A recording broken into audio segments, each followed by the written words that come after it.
शरबत भाई शरबत भाई शरबत भाई शरबत भाई हर लब पे एक सदा आई सदा आई सुन्नी तहरीक ने आना सुन्नी तहरीक ने छाना है सुन्नी तहरीक ने आना सुन्नी तहरीक ने छाना है शहदा के लहू से जिंदा है तहरीक हक पाइंदा है अब्बास सलीम की कुर्बानी से सास वफा ताबिंदा है शहदा के लहू से जिंदा है तहरीक हक पाइंदा है अब्बास सलीम की कुर्बानी से सास वफा ताबिंदा है सरवत की क़यादत में देखो सरवत की क़यादत में देखो सुन्नी तहरीक जो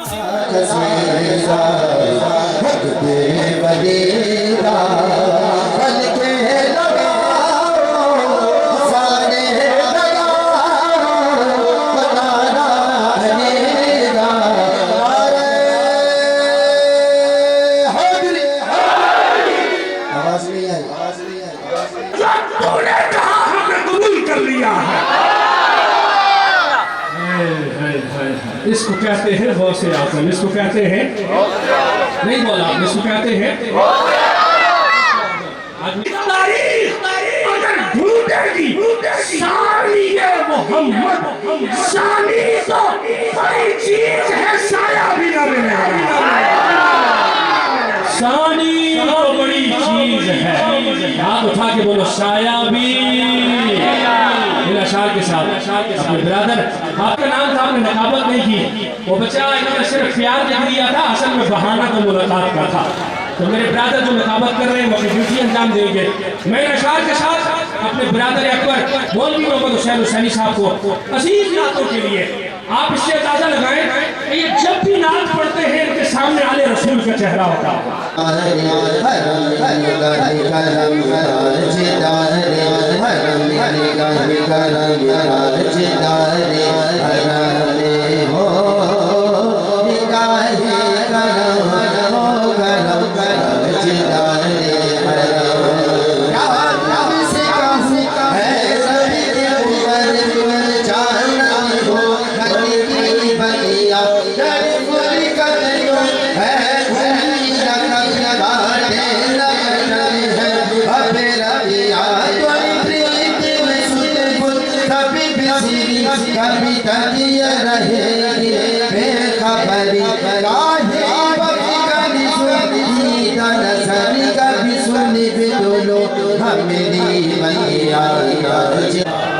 खालिक ने अपने नूर का जलवा दिखा दिया और सभी नूर को मिलाकर मोहम्मद बना दिया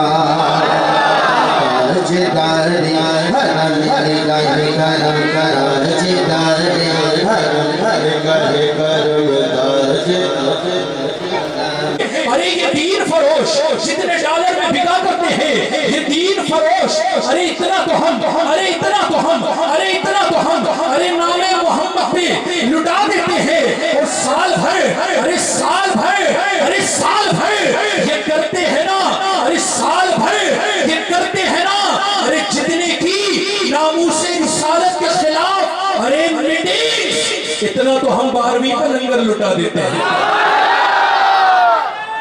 में आता है मर्तबा आने पर इसी के साथ इस्तकबाल कीजिए शेर हिल्स गुजार हूँ अपने बरादर अकबर मुखलिसी व मुशफ़िक़ी व मुहिब्बी फिल्लाह और आपके इस शहर कराची की जानी पहचानी शख्सियत महबूबुल उलमा व सुलहा हज़रत अल्लामा मौलाना मोहम्मद अशरफ गोरमानी साहब का जिन्होंने मुझे हुक्म फरमाया कि ये हमारे भाई हैं और ये मेरी अपनी ज़ाती महफ़िल है आपने ज़रूर टाइम देना है अल्लाह की तौफ़ीक़ से ये टाइम तय पाया था और मैं हाज़िर खिदमत हूँ हज़रत ने करम नवाज़ी फरमाई मेरे साथ तशरीफ़ लाए अल्लाह ताला इनकी ज़िंदगानी में बरक़ात अता फ़रमाए और जितने भी अहबाब व हज़रात आप तशरीफ़ लाए हैं अल्लाह ताला आप सबको भी खैर व बरकत नसीब फरमाए। क्या मैं उम्मीद करूं कि हम कुरान की तिलावत करेंगे? ये होता है तकरीरों का मकसद, ये कानों के चस्के के लिए नहीं होती। समझ आ रही है मेरी बात की? इन बातों को नोट कीजिए और अपने दिलों में जगह दीजिए। मैं यहां पर एक बात और भी आपकी खिदमत में अर्ज किए देता हूं ये जो लफ्ज़ बिल हक है ना, इसकी सिर्फ ये दो तफसीरें नहीं है। हबीब हमने आपको भेजा है हक के साथ, मतलब सच के साथ, और दूसरा मतलब कुरान के साथ। एक इसका और मतलब भी है, अगर आप इजाजत दें तो मैं वो भी सुना लूँ आप हजरात को। आवाज कमजोर हो रही है फ्रंट सीटों वालों की, मेरी तरफ देखिए बेटे। यहां पर इस बिल हक से मुराद, बाज आइमा तफसीर कहते हैं से मुराद है दीन। फरमाया ए महबूब हमने आपको भेजा बिल हक आई बिद्दीन, हबीब आपको दीन देकर भेजा है। समझ आ रही है? और यहां पर सुनिए, यहां पर बड़ी लतीफ बातें हैं। नबी पाक सल्लल्लाहु अलैहि वसल्लम के दीन के बाद कोई दीन नहीं है, मेरे नबी के बाद कोई नया नबी नहीं है, मेरी नबी की उम्मत के बाद कोई उम्मत नहीं है। मैंने 3 बातें कही हैं, जरा इन बातों को समझने की कोशिश करो। मेरे नबी के बाद कोई नबी नहीं, मेरे नबी के दीन के बाद कोई दीन नहीं, मेरे नबी की उम्मत के बाद कोई उम्मत नहीं। समझ आ रही है मेरी बात की? यहां मसला सिर्फ खत्म नबूवत का नहीं, खत्म दीन का भी है, खत्म उम्मत का भी है।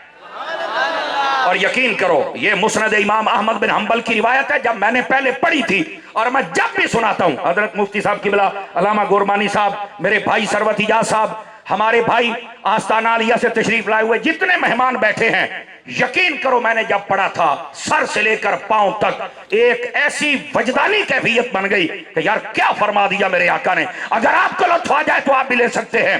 मेरे हबीब ने फरमाया था, हे मेरे उम्मतियों सुनो, अना हज़्ज़ुकुम मिनल अंबिया व अंतुम हज़्ज़ी मिनल उमम।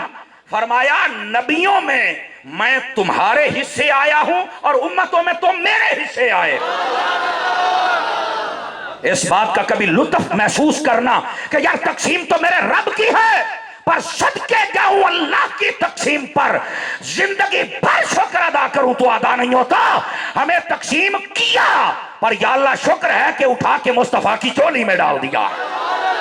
हाथ उठा के बोले भी फ्रंट सीटों वाले जितने बैठे हैं आप हजरात, अब बात समझ आई आप हजरात को? समझो मेरे मुस्तफा सल्लल्लाहु अलैहि वसल्लम, आप इस बात से खुश हो रहे हैं, उम्मती क्यों ना खुश हो भाई। फरमाया मैं नबियों में तुम्हारे हिस्से आया और तुम उम्मतों में मेरे हिस्से आए। इसका लुत्फ लेते रहना। मेरे नबी के बाद कोई नया नबी नहीं है और हुजूर की उम्मत के बाद कोई उम्मत, और मेरे नबी के दीन के बाद कोई दीन भी नहीं है। और सुनो, यहां पर मैं एक बात सुनाऊं, आप उठाएं तिरमिज़ी शरीफ, वैसे मुस्लिम में भी है और बुखारी में भी ये बात मौजूद है। आप तिरमिज़ी शरीफ उठाएं, किताबुत तफसीर उठाएं और उसका 6ठा बाब उठाएं, उसके अंदर एक बात बड़ी प्यारी है। मैं वो बात समझाऊंगा, 2-3 मसले आपके हल हो जाएंगे और आपको ये दीन वाली बात भी समझ आ जाएगी। पहले जिस नबी को दीन मिला है ना, अल्लाह ने उस नबी को दीन दिया, पर यह नहीं बताया कि तुम्हारा दीन मुकम्मल हो गया है।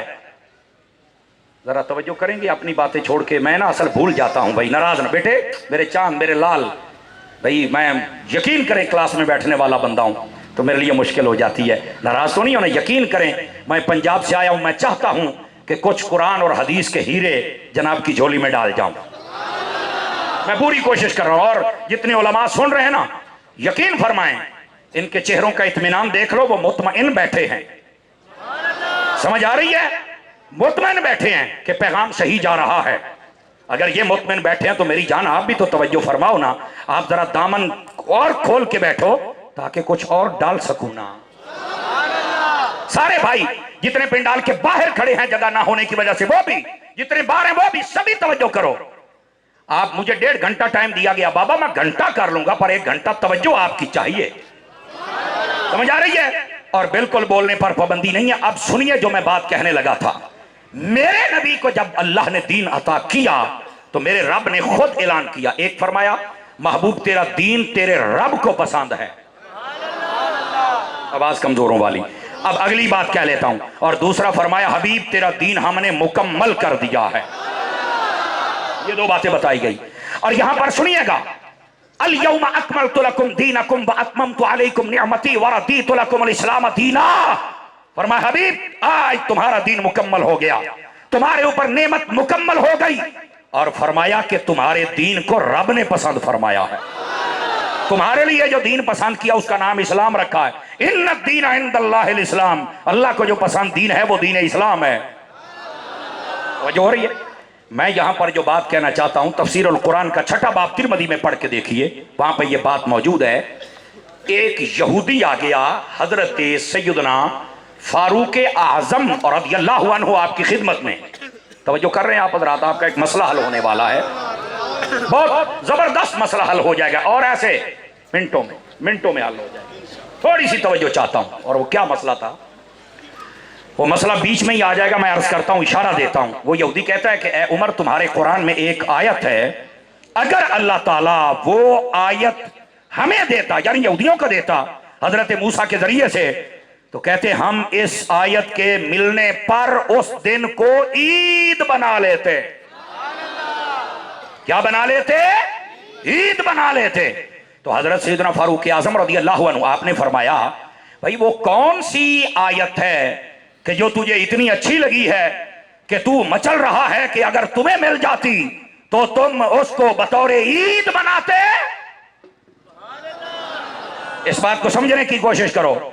आपने फरमाया बता वो कौन सी आयत है हमारे कुरान की। उसने जो पढ़ी ना तो यही आयत पढ़ी थी, अल यौमा अकमलतु लकुम दीनकुम व अतममतु अलैकुम निअमती व रदीतु लकुमुल इस्लाम दीना। उसने कहा ये आयत है। ए उमर, अल्लाह अगर हमें बता देता हमारे नबी के जरिए से हमारा दीन मुकम्मल हो गया, नेमत मुकम्मल हो गई और हमारे दीन को पसंद कर लिया गया है तो हम ईद करते। हजरत फारूक आजम ने जो जवाब दिया, इमाम तिरमिज़ी ने लिखा, इमाम मुस्लिम ने लिखा, मिशकात में मौजूद है। अब ये लोग पढ़ के सुनाएं तो फिर मजा आता है ना, लेकिन आज हजरत अत्तार के नौकर से सुनो, आला हजरत के मलंग से सुनो, ताकि तुम्हें लुत्फ आए और मसला भी हल हो जाए। गिरामी कदर हजरत, आपने जो जवाब दिया ना सैयदना फारूक आजम ने, जरा गौर से सुनना, और कुछ बातें होती हैं जो इशारों से भी समझा करें। आपने फरमाया तुम्हें पता है जब ये आयत आई थी तो हमारे लिए वो कौन सा मौका था? तो उसने कहा नहीं मुझे तो नहीं पता था। तो आपने फरमाया हम अपने नबी के साथ हज पढ़ रहे थे, हमारे लिए हज भी ईद है और ऊपर से जुमे का दिन था, हमारे लिए जुमा भी ईद है। आपने गोया के ये फरमाया अगर तुम्हें आयत मिलती तो एक ईद करते, हमने तो दो ईदें कर ली थी। अब यहां तवज्जो फरमाया, आज तक किसी मुहद्दिस ने यहां एतराज वारिद नहीं किया, किसी सहाबी ने सवाल नहीं उठाया था, आज तक कोई मां ने जना नहीं जो फारूक आजम पर सवाल करे कि साल में दो ईदें हैं, एक छोटी ईद है एक बड़ी ईद है, तो आपने हज वाले दिन को ईद कैसे कह दिया? चूंकि हज 9 ज़ुल्हज को पढ़ा जाता है, 10 को कुर्बानी होती है। आवाज कमजोरों वाली या मुझे जवानों वाली सुभान अल्लाह चाहिए, हाथ उठा के चाहिए, समझ आ रही है?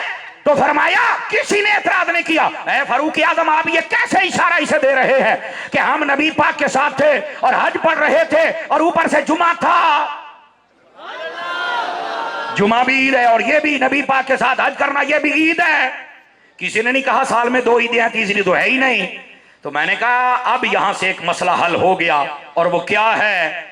जब हम जश्न ईद मिलादुन नबी लिखते हैं और अगर किसी के पेट में मरोड़ उठता है तो समझ लो ये बंदा जाहिले मुतलक नहीं, अजहले अतलक है। अब ये कुछ जुमले उलमा के लिए भी मैंने बोलने हैं ताकि इधर से दुआ मिल जाए।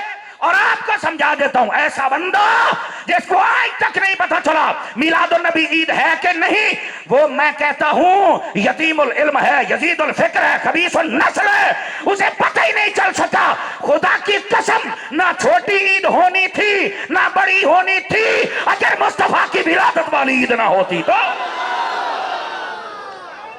बात समझ आइए आपको? कोई नहीं आई, जितने बैठे हैं आ गई है। और अगर आ गई है ना तो यहां पर एक और रिजवी नुक्ता भी लेते जाइए। हजरत फारूक आजम बता रहे हैं कि ये आयत आई है, तुम्हें मिलती तो तुम एक ईद करते। हमारा मौका भी तो देखो ना। फ्रंट सीटों वाले ध्यान फरमाए मेरी तरफ जरा, ताकि मसला हल हो जाए। और यहां इशारा दे रहे हमारे लिए तो दो ईदें थी, और यहीं पर एक और मसला भी सुन लीजिए ताकि मसला हल हो जाए। मैंने कहा जिस दिन अल यौमा अकमलतु लकुम दीनकुम ये एक आयत आ जाए, अगर उस दिन हजरत फारूक आजम ये दलील दे के बता रहे हैं कि तुमने एक ईद करनी थी, हमारे लिए दो ईदें हैं। ओ बाबा, जिस दिन एक आयत आ जाए अगर उस दिन ईद हो सकती है तो जिस दिन सारी आयतों वाला नबी आया है उस दिन ईद नहीं हो सकती है? ये बात क्यों नहीं समझ आती? जब ईद मिलादुन नबी की बात है तो लोग कहते नहीं साल में दो ईदें हैं। हम जब फैजान मदीना फैसलाबाद में पढ़ते थे, मेरे उस्ताद साहब ने एक बात बताई, मैं आपको सुना देता हूं ताकि आपको समझ आ जाए। और स्टेज से लेकर आखिरी बंदों तक सबकी तवज्जो चाहता हूं। इधर देखना। आपने फरमाया बेटा दरअसल बात यह है, ये लोग छोटी और बड़ी ईद को पता ईद क्यों कहते हैं? तो हमने कहा बताइए क्यों कहते हैं भाई, आप बताएं जरा, हमें भी मसला हल हो जाए।